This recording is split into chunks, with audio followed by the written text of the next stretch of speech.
Maraming nagtatanong regarding sa 13th month pay. Okay, so balikan natin. 13th month pay. Sino ba ang qualified sa 13th month pay?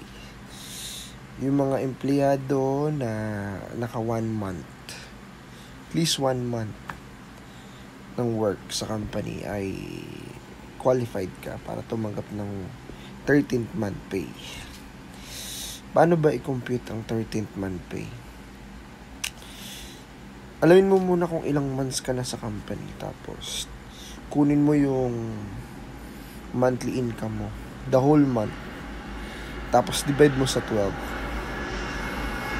Tapos wait lang, ma-airplane. Like for example, naka 12k yung sahod mo sa isang buwan. Divide mo ng 12, so may 1,000. Tapos naka-apat ka na buwan, so 1,000 times 4.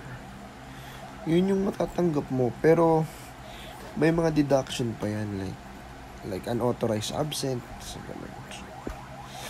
Yun lang, sana nakatulong. Ciao ciao.